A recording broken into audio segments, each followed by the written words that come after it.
Google Cloud supports compliance with over 40 global standards, regulations, and certifications. And the commitment to constantly test, optimize, and improve systems makes it a leader in data center security.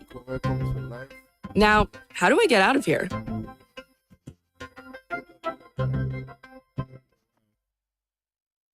Where we play.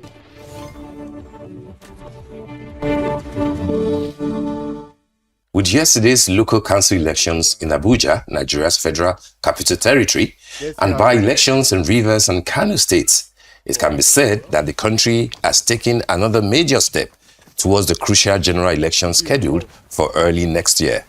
Reactions to the conduct of Saturday's polls have been mixed, to say the least. Again, as expected, but questions keep popping up regarding the capacity and preparedness of the Independent National Electoral Commission to deliver that electoral mandate.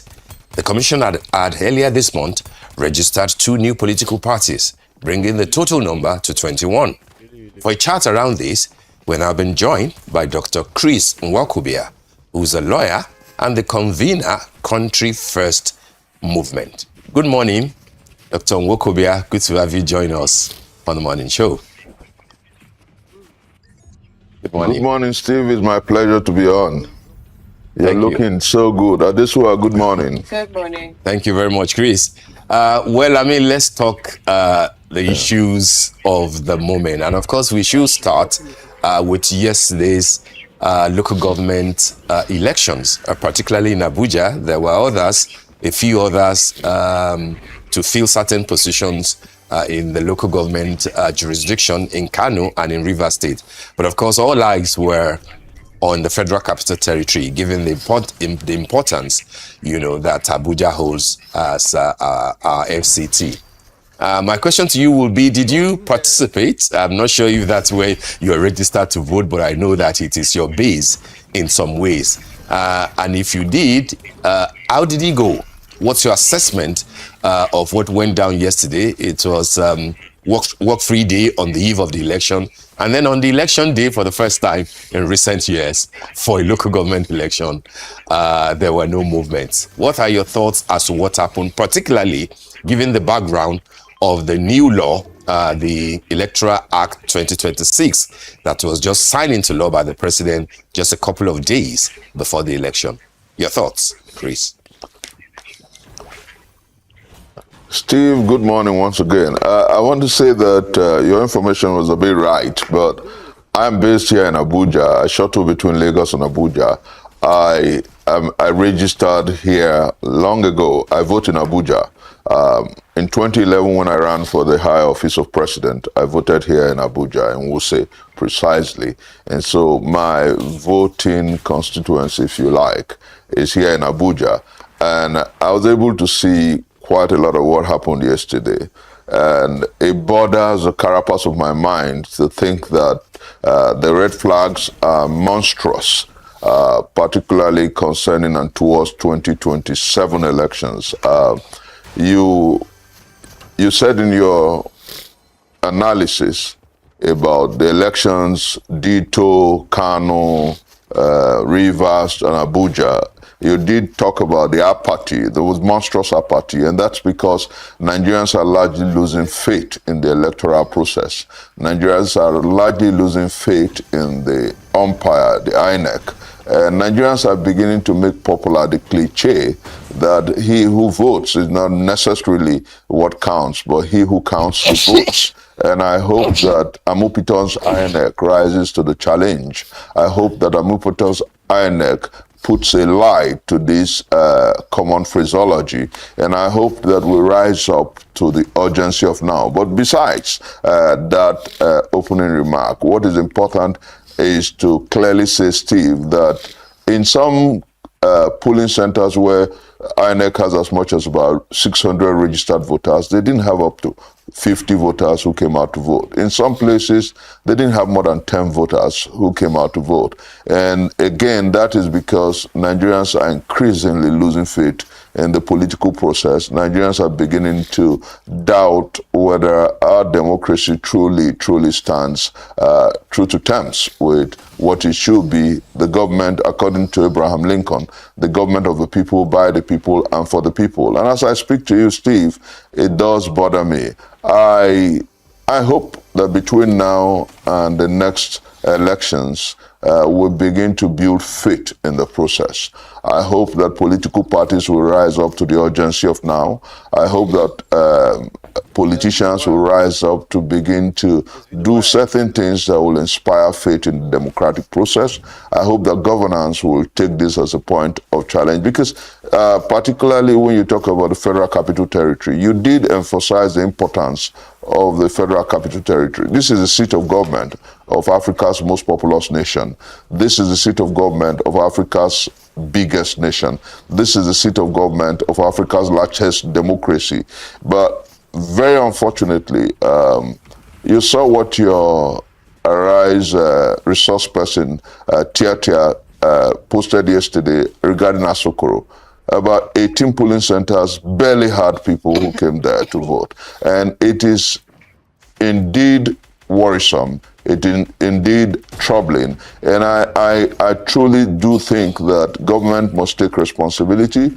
The civil society must take responsibility. The political class and indeed political parties must take responsibility. And we must all rise up to the urgency of now. Because congruent with whatever you call democracy is the freedom of participation. It's how people participate. It's the excitement, if you like, of those who are out there. And the faith in the electoral process.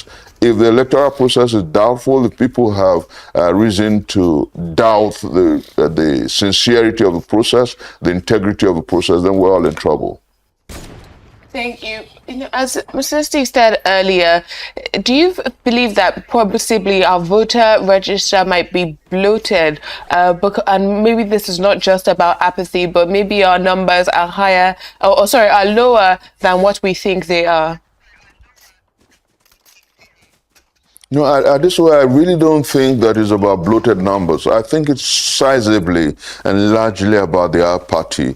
I tell you why I think that that's the case. Everywhere I drove through in Abuja yesterday, I found out that most people were either playing or perhaps at home. You see the streets. There was no movement, but there was indeed movement around the hoods, and people were largely uninterested. And it is indeed troubling. It is indeed worrisome. And then, you know why? Permit me a bit of peek into the past. After the 2023 elections, when the cliché became go to court, Nigerians began to largely lack faith in the electoral process. It was simply about our votes not seemingly counting and the courts going to tell us who actually won. And like I said, that popular phraseology, I think it was Stalin or so who made that quote, and then it became common over the years. It's about he who counts, ironically, in our democracy is largely about he who counts the votes, not necessarily about those who vote.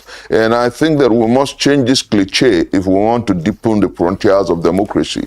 We must deepen this cliché. We must make wrong this cliché if we must make our democracy work. We must interrogate the entire process. And that's why I said I pity Professor Amopiton. I pity INEC, because when we come to the issues about the new Electoral Act, I'll tell you why I largely pity him. Because very unfortunately, the National Assembly passed a rogue Electoral Act that permits roguery. They passed a law that gives INEC reason for failure. They passed a law that, very unfortunately, people are wont to addressing the issues simply only about real-time transmission of election results, and have left the fundamental issues about the lifespan of campaign period, which was shortened, about how many months it would take the government to release funds to INEC. If you reduce it from 1 year, 12 months to 6 months, then you're invariably saying to INEC, you can come before Nigerians and say, this was the reason we failed. So there's an ambush, a very strong ambush, albeit very surreptitiously, for failure. And that's why I worry largely about 2027. I get your point, Chris, and I was going to ask you, the voter apathy if with what has happened in Abuja yesterday, and I can bet that it will be the same situation in Kano and in Rivers State, if not worse, what therefore can be done, particularly in the light of the reality of the new Electoral Act? I would like you to tie it to the series that you wrote earlier this year. I believe that you stopped about 4th or 5th edition of fallacies, forgeries, and fakery. Now that the electoral law has become a reality, and it's obvious that you are not comfortable with a couple of clauses in that law, will you write another edition of in the series to pour out your disappointment in what has happened? Steve, apparently you're clairvoyant. Part 5 of the series is in the mill, because when you look at what is actually happening, when you look at the new Electoral Act and the speed with which, albeit Nicodemously, our president signed it into law, you worry, and then you ask yourself, what are they about? And I want to say very clearly and without fear of querulous critics that the APC and the chief strategist, those who believe and who are standing on the mandate of the president, have always told us that Mr. President is a master strategist. And clearly, in all that happened in the National Assembly, ditto the amendment of the Electoral Act and the new Electoral Act, you will actually understand that there is profound strategy, albeit in the breach, albeit very unpatriotic, albeit taking our electoral regime backward by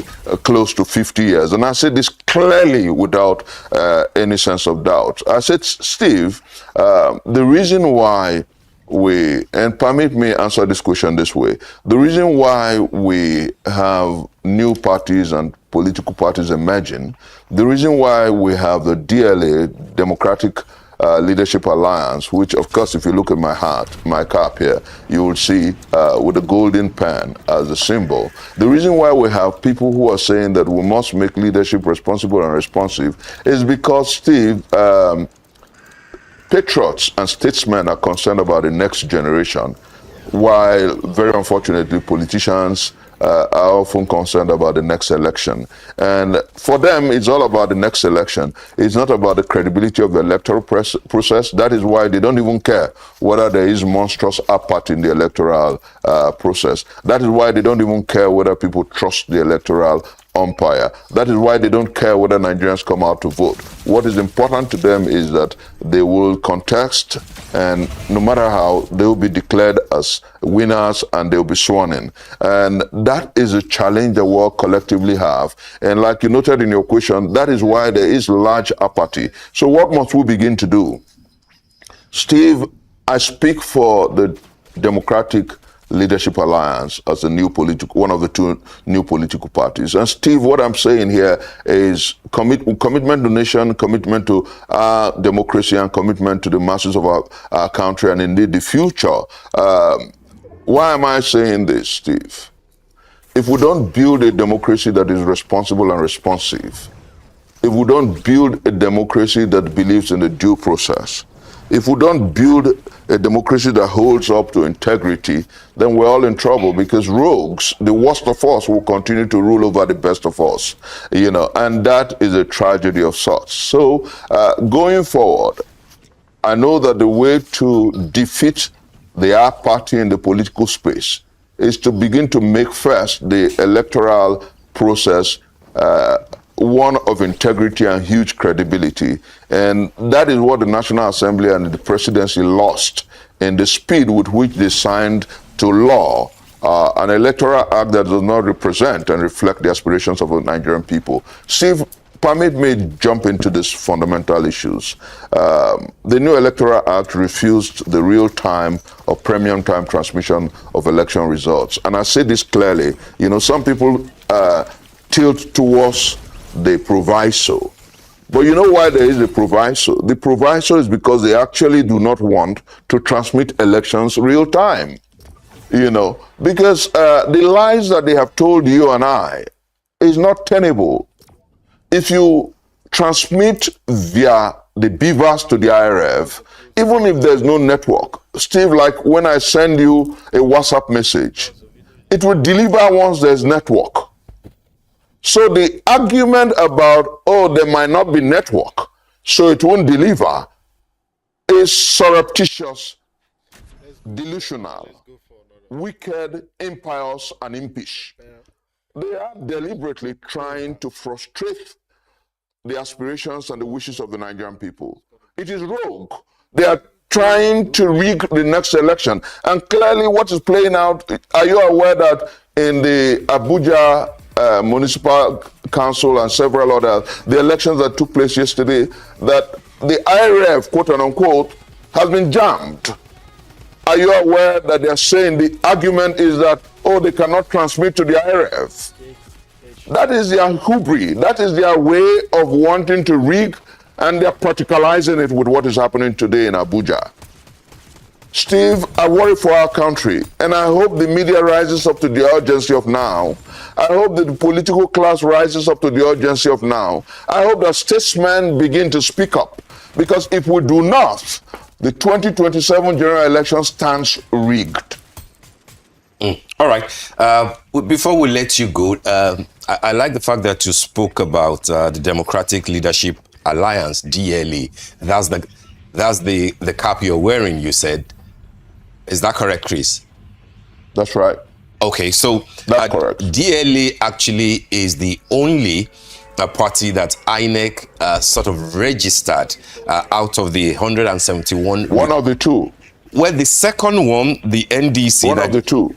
NDC, Chris, Nigeria Democratic Congress, was registered, due to a court order. But in terms of the ones that INEC verified, out of the 171 requests that they received last year, DLA was the only one that INEC actually said, passed all the entire tests, ticked all the boxes. NDC, the product of diligence, the product. Which is my diligence. Which is my question. The product of hard work. Which therefore is my product of diligence. Okay, yes. just hold on a minute. So that leads me to the question: what is it about DLE? Who is behind DLE? And a lot of people will have thought that you will have joined your man, Mr. Peter Gregory Obi, as you like to call him, in going to the ADC. But here you are speaking glowingly about DLA. Is DLA your party, or is it the backup for Mr. Peter Obi for 2027? Steve, DLA is the People's Party.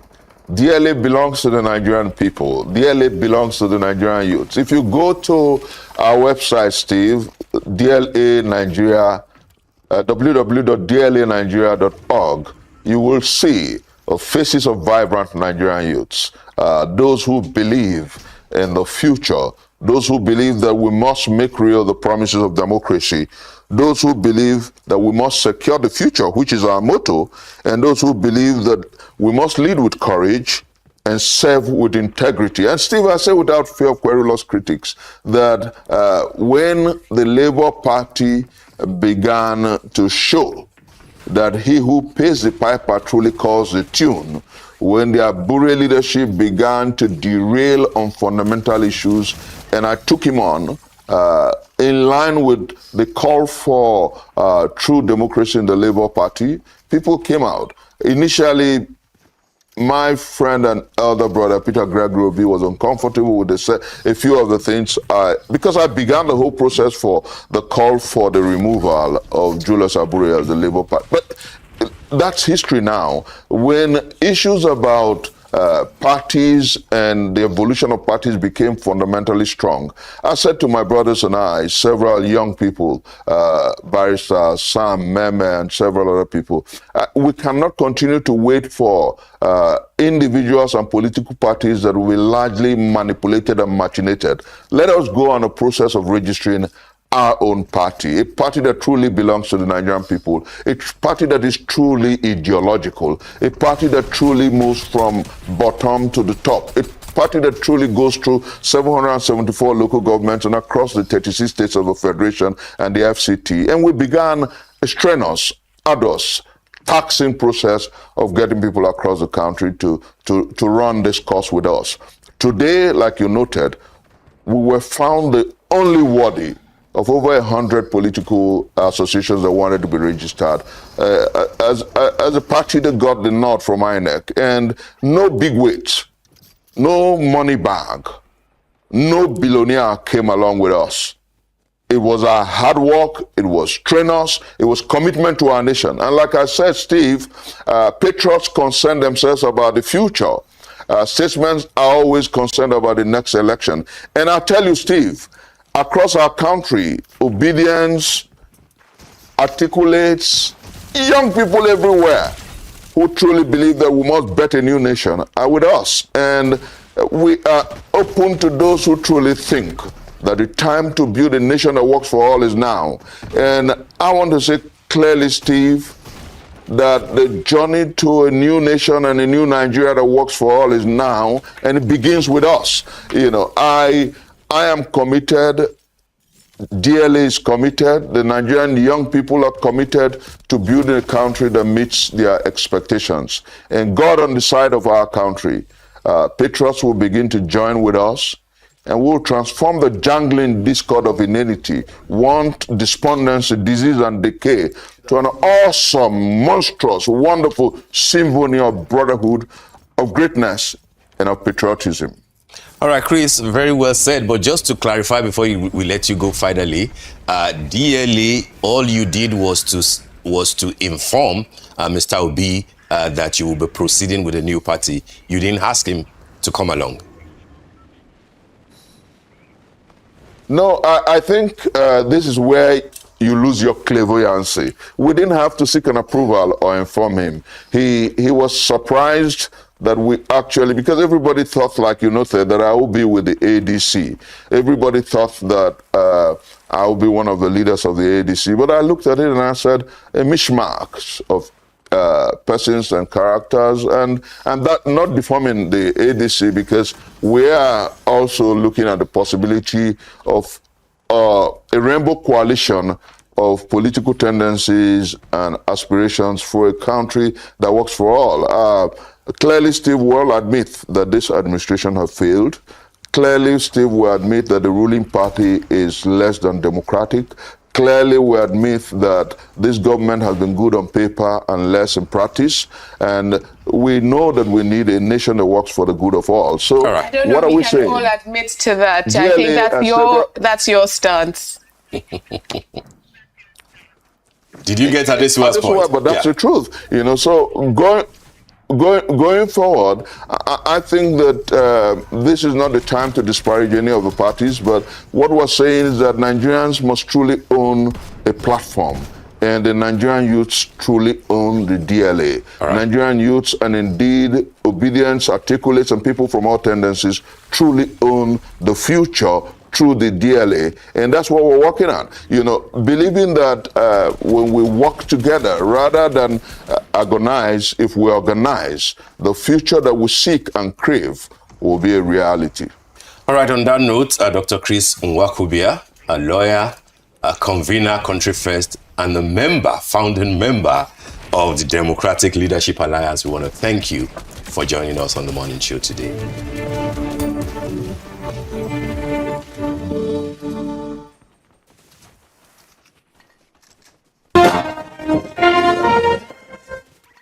So glad to have you join us. Now we begin with latest updates on Saturday's FCT Area Council's election in Nigeria's capital, Abuja. Our correspondents have been on the field all day, combing every nook and cranny of the 6 area councils of Nigeria's Federal Capital Territory. That's Amak, Kuje, Buhari, Kwali, Abaji, and Gwagwalada area councils. Now we'll be linking up with them for more updates on the council polls meant to elect chairmen and councillors as collation begins amid reports of poor voter turnout around the nation's capital. Meanwhile, the Minister of the Federal Capital Territory, Nyesom Wike, on Saturday toured several polling units across Abuja to monitor the conduct of the area council elections, beginning from Lagos Crescent in the Garki 2 districts of Abuja and extending to Karu, Karshi, and Keti districts, among other communities. Let's listen to him. If you have my statement, I said, with approval of Mr. President, with the approval of Mr. President, has said from 8 p.m. to 6 p.m. today, that people are doing the restrict movement. And this is not the first time.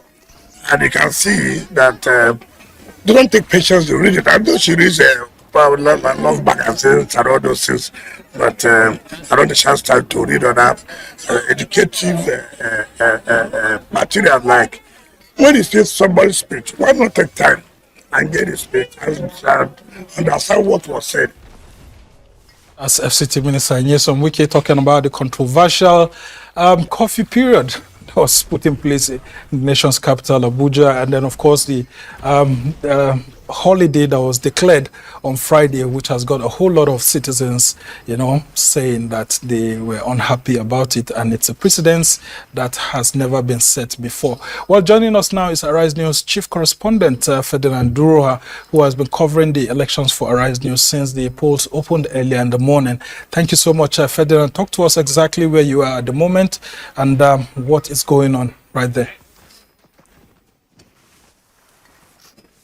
All right, thank you so much, Samna. Well, quite an interesting day. Well, it's been a long one. When I say long one, I mean trying to follow up with activities, even from the point where, INEC began the distribution, and of course, up until this point. Well, right now, we are in Gwagwalada, and to be very precise, we are in Kutumku 1, and it is where the collation is indeed happening for, the polling booths around this area. Well, I must say, it's been quite peaceful. However, well, you did mention quite earlier on in your introduction there that without a doubt, we did see plenty of voter apathy. Now, you take a look at at what we've seen, during the hours of voting, and of course, you take a look at the forms right now. Well, you will see that in most of the areas, well, less than 10% of the registered voters did come out. Now, we are talking about accreditations of 73, when in some polling booths, when we had registered members of about 800,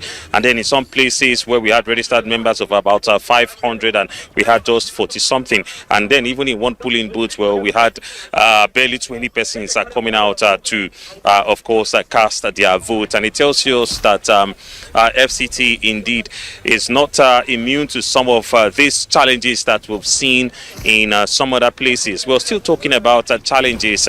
Well, I want to say Beavers did record a good outing, and that's because we did see the Beavers being used. We're just by my side, you see some of the agents are coming in from some of the centers there, and of course coming in with some of the materials. But then going back to Beavers, well, we did see that yes, the Beavers did perform quite well. Where we're talking about the average accreditation time of about 2 minutes per voter, which is fairly okay, when you compare it to what we've seen in some other elections, where it takes as much as 4 to 5 to even 6 minutes, or sometimes you try, and then you find out that it just didn't work. Well, although there are pockets of situations where it didn't also work as well. So still looking at some of the situations that possibly INEC would have to take a look at. Well, I also saw 1 or 2 places where voting started at about 9:30 or past 9, as compared to most of the other places where it started at about 8:30, 8:45. So we can say most times, in most areas, we saw voting start about 8:30, 8:45. So all in all, interesting, peaceful, but of course not immune from some of the traditional challenges we've seen plaguing Nigeria's elections. All right, a very interesting perspective. I would like to let our viewers know that the distance between Gwagwalada, where you are right now, from the Abuja city center is 57.3 kilometers. And so that's why you are, that's where you are there for us at the moment. Now, talk to us about how you've seen the behavior of election officials and then the security services, and if there have been any instances of maybe voter intimidation or suppression, like some of the opposition leaders had said, or if everything just went pretty smoothly. Well, let's begin with the security situation. I think, well, we did see a good number of our security operatives, man pulling units. Well, in most of the pulling, booths, we had about an average of 5 to 6, and it's quite a good mix. Well, we talk about policemen, we talk about civil defense, and in Gwagwalada here, where we monitored Kuje, I monitored Kuje and Gwagwalada, and in both of them, we did see a good number of immigration officers. Well, don't forget, immigration quarters is not too far here in Gwagwalada, and then in Kuje also, we did see correctional officers also participate. So, well, a good security presence, and perhaps that accounts for some of the reasons why we didn't get to see pronounced violence. However, if there's one phenomenon that we've condemned strongly, and we've talked about a reason to clamp down heavily on, it is the issue of voter buying. Try as hard as we can. Well, we did see the security, we did see the presence of particularly the EFCC, who have the mandate of clamping down on persons trying to be very funny as regards election vote buying. However, somehow stylishly, well, party agents, and then also even candidates still find a way of doing these things, and trying to sometimes they try to give it to one or two persons who hide it within their addresses. Well, in some places, you just see people giving signs. In some places, you see people just come out and then say, well, I've gotten mine, and then when you ask around, you hear that it's still within the figures of 2,000 to 3,000 to 4,000, and for some of them, they say, well, it's just something to say thank you for coming out. One way or the other, we know these monies have a way of influencing voters, and that's exactly the reason why we must try very, very hard to definitely clamp down on it. All right, thank you so much, Arise Chief of Correspondence Ferdinand Uroha, right there for us at Kutunku in Gwagwalada Area Council of the Federal Capital Territory, and that's about 57.3 kilometers away from the Abuja city center.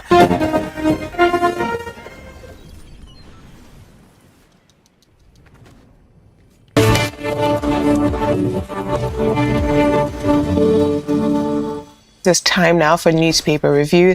Let's review the headlines of today's newspapers with the Ombudsman of This Day and Rights Media Group and This Day Newspaper Limited's Group Executive Director, Kade Komolafe. Good morning, KK. Happy Sunday. Good morning, Adeso. Good morning, KK. Good morning, Steve. Yeah. Good morning. Good to have you. It's the Sunday after elections. I think we're going to start with.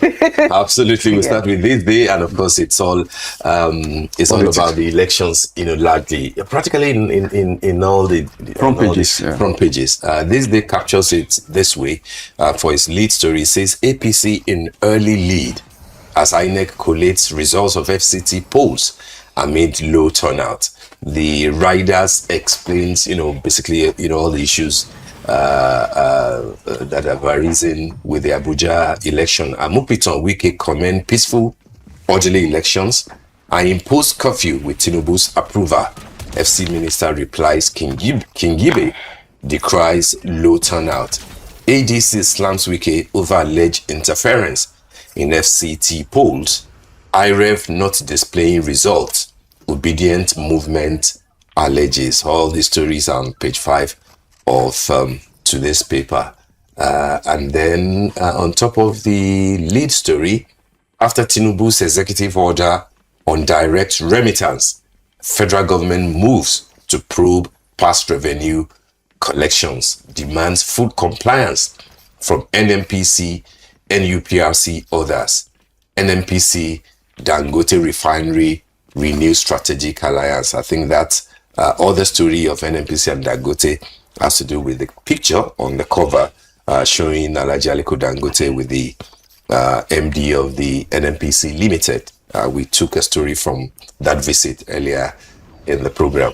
That is where I had some, strong positions about the president's executive order on direct remittances, particularly in the areas that people perceive run foul of the provisions of the PIA, is it? Yes. The PIA law, but of course, there are other arguments as to the PIA may not also be superior to certain components of the Constitution, which gives every proceeds of oil or something like that to the Federation account.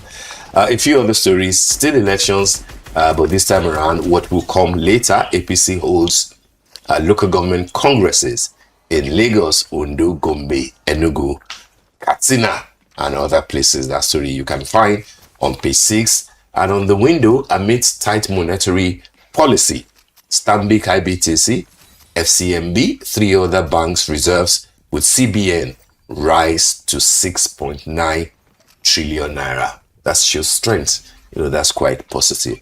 That story is also on page 5 of today's paper. So those are actually the stories, KK. The APC in early lead, Abuja elections, and then Tinubu, after Tinubu's executive order direct remittances, FG will most likely move to probe past revenue collections, all the 30% here, the 20%, retention there. What have you been doing with all the money? Huge money running into billions, if not trillions. Those are the stories on the cover of this day, KK. Okay, I think it's today is if you look at the front pages, it's a political. The morning after election. Yeah, after election. So we should take the front page story. The lead story of this day on Sunday. Which is about the election in the 6 local government council in the FCT. Now the results, are just coming in, but beyond the results, we should also look at the context, of the election, and just signpost maybe 2 or 3 important things briefly. No fewer than 10 political parties participated in this election. So that in itself is an affirmation that this, even though it's a very local election, that we are running a multi-party democracy and not a one-party state. 2 is also the fact that there is what you could call, if you like now, is a sub point of our democratic process, that election after election, there is always this deficit recorded, and that is the low voter turnout. Democracy is deepened when it is participatory, and you cannot, a democratic process cannot be described as participatory, sufficiently if majority, because after all, the democratic decision is the will of the majority. And that is, while everybody may not agree, if you don't have consensus, will of the majority. But how can you talk of the will of the majority when majority of those who have registered to vote, are not voting? Because if you are recording more people who stay away, So if majority of those who are qualified to vote, who have actually registered, showed interest, to vote, are not voting, so in reality, can we actually call the will of the majority? So there is a huge deficit in the democratic process, and it's a challenge, to political parties, the one that is in power at every level of government. At every tier of government, and those who are, bidding to have power. That their duty, that political parties do not just exist, just to feel, to present candidates for election, which is what I do to know that part of it is mobilization of people, voter education, mobilization of people to be interested, to participate in the democratic process, because that is the only way by which people can actually take control of the process. People cannot take control of the process when they stay away. It is when they are involved that when people talk of the people, the power of the people, with their votes. I mean, there is this probability that your voter's card is your power, is the weapon that you have. So if you have the weapon and you keep it, and you don't use it on the election day, it's of no effect. Beyond political parties, also a challenge, to civil society organizations, to different institutions that are interested in deepening the democratic culture. I think that should worry, all. The third point, by way of observation, about what's going is the World Congresses, taking place, which is an intra-party affair of APC. It is worrisome that in some places, violence, has been reported. When you are dealing just, strictly, an intra-party affair. For instance, in those states, I think about 2 people, were brutally killed. Yes. People injured. In Delta State, there were, reports of violence and in other parts of the country. I think this should worry the party leadership. Sure. That violence cannot be legitimized, as part of the democratic process. That elections, at every level, whether intra-party or inter-party, should be a festival, democracy, and it should be conducted in such a way that it will deepen the democratic process. Right. Yes, let's quickly take this day's style before we move on to the next newspaper. On the cover of This Day's Style today is Greg Ogbuefu advancing the blue economy. He's celebrating, I believe, his 75th birthday. Looks very young for 75. Very dashing on the cover of This Day's Style. Says long before local content entered Nigeria's policy vocabulary and long before blue economy became a global development buzzword, engineer Greg Ogbuefu was already doing the work, building ships, building companies, building capacity, and in many ways, building a future for a country that had not yet been imagined. Talks about an industry that was dominated by foreign players, and he carved out a room for indigenous excellence through technical mastery, strategic daring, and unwavering belief that Nigerians could lead on their own waters. Greg Ogbuefu at 75. The story is in This Day's Style. Very interesting interview there about a pioneer in the blue economy. That's a good one. That's a good one. Congratulations to him. Yes, congratulations to Mr. Ogbuefu. And I agree with you, this one, that he looks more a 45-year-old man than a 75-year-old Yes, right? man. Look at that. Who want to look like this at 75? You know what?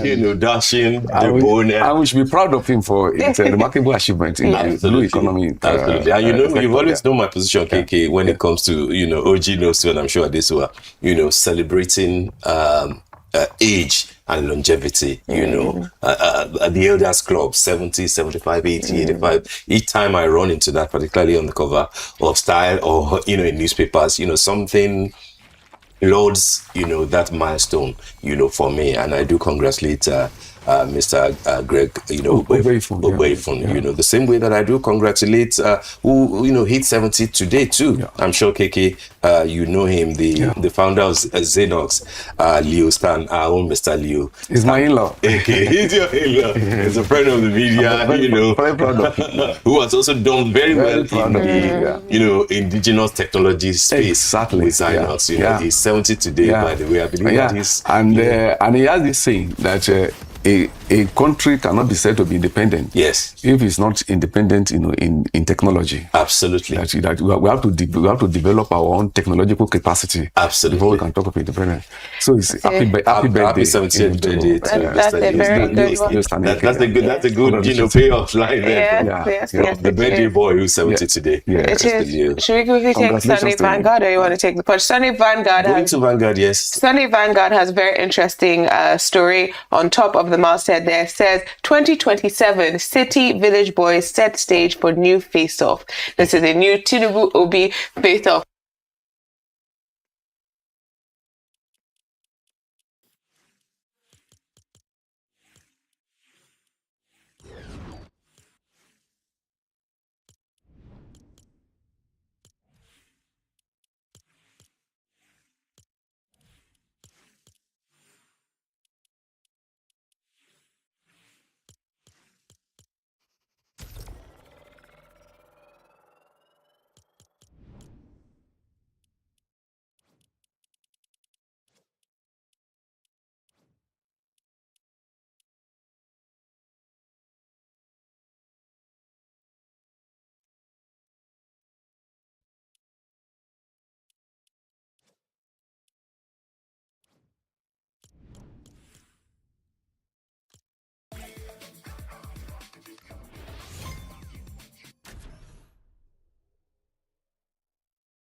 It's 12 o'clock.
Good morning.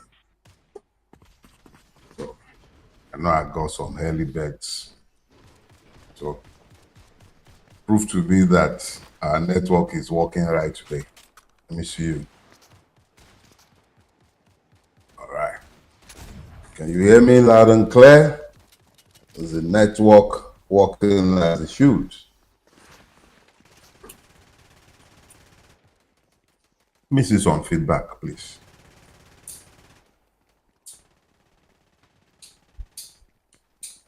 Those of you who are regulars, you know what to do. You should go into the okay, good. Okay, I see you now. Shola, thank you. Aha, now I know we're back in business. It's been a while, you know.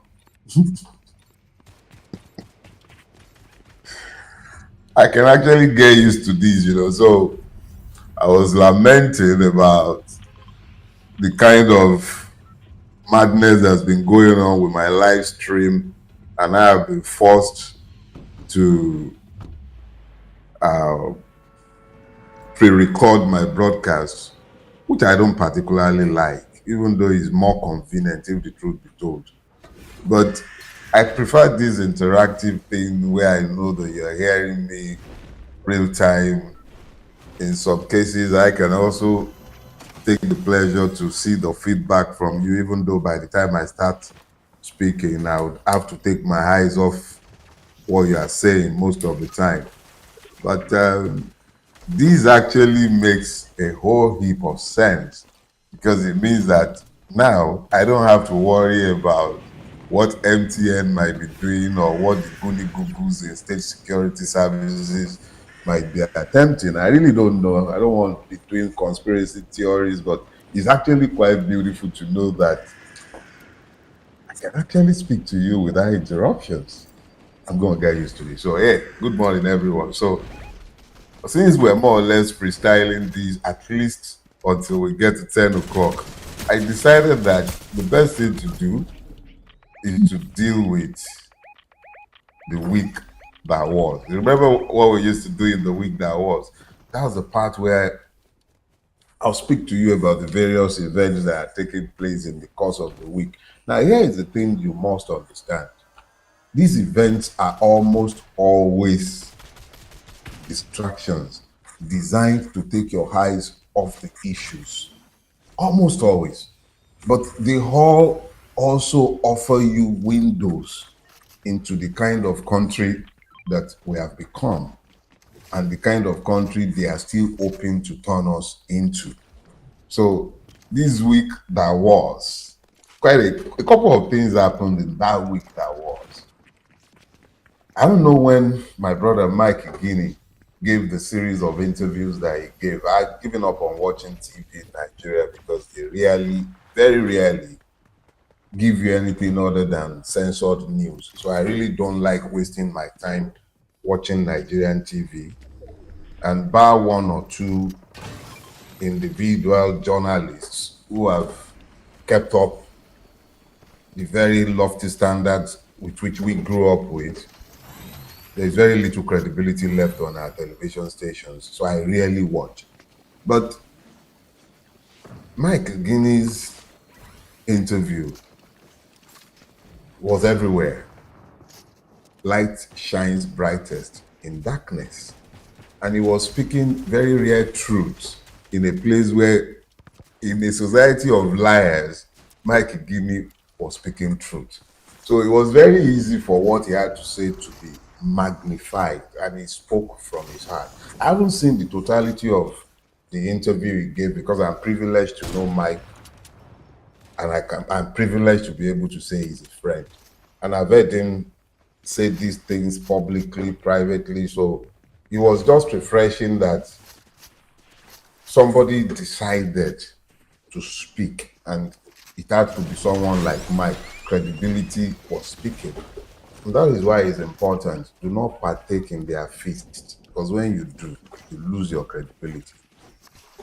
In a society that is interested in free and fair elections, it is the like of Mike Guinea that is promoted to the highest office for the electoral umpire. But of course, when you have built a society such as ours, and I don't want to jump ahead of myself, I don't want to Arise, I won't join issues with you on Arise TV, but here is the thing.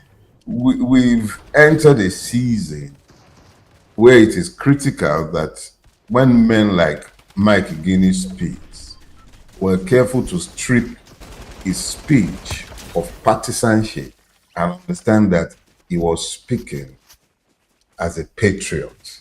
The unfortunate thing is that there is no nation about which one may be patriotic. We would all have to back one. But I don't want to get ahead of myself, remember. But I recommend to you that you find the grace to go and listen, find the videos, listen to what Mike had to say about the system that has been built, the electoral system, and the purpose to which men have perverted it. The Nigerian judiciary. Yorubas will say that when the fish will rot, it starts from the head. In the case of Nigeria, if there is indeed a head, proverbially so to speak, it will be the judiciary, because it is not the hope of any man except the human beasts who rule the country. The judiciary more or less does as it is told. So Mike is completely correct. We have more than enough laws, but I don't want to get ahead of myself. I just want to draw your attention to the importance of the historical indictments that Mike delivered in the series of interviews he did. Go and find them, watch them. But the big elephant in the room for me. And again, it is tied to the subject that I'll be discussing this morning, because like I told you already, everything they do at any point in time, are all interrelated because it flows from the same well of impunity. So when you find that something happened in one place that distracts you, you talk about it, but you don't connect them to the central thread, you lose the lessons that are available to be learned. So I have spoken only about Mike's interview in the context of you needing to go teach yourself, but there was one yesterday now. The erections. Oh, did I say erections? The elections. Oh, election, that would be a travesty. The travesty that happened in Abuja yesterday, they call that election.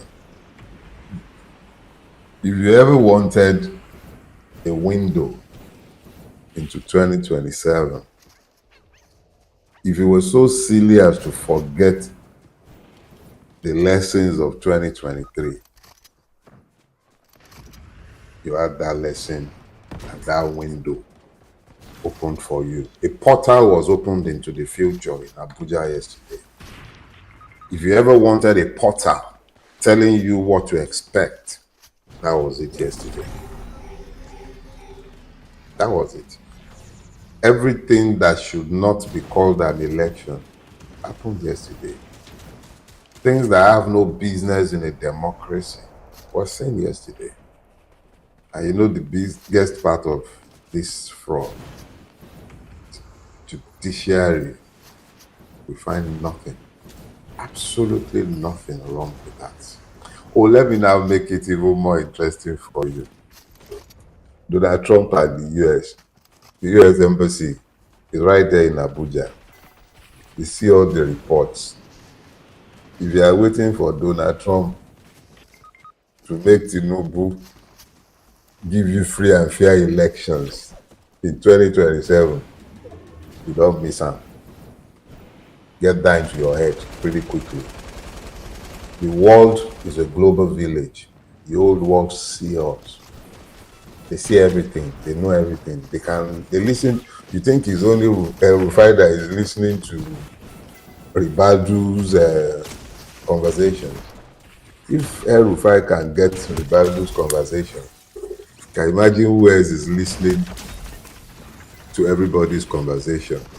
So if you imagine for 1 second that the US is unaware of the fact that Nigeria is not a democracy and they tolerate this because it is in their strategic interest to ignore what's seen right on top of their nose, continue to fool yourselves. The point you need to pay attention to is that it is you who is going to save you if anybody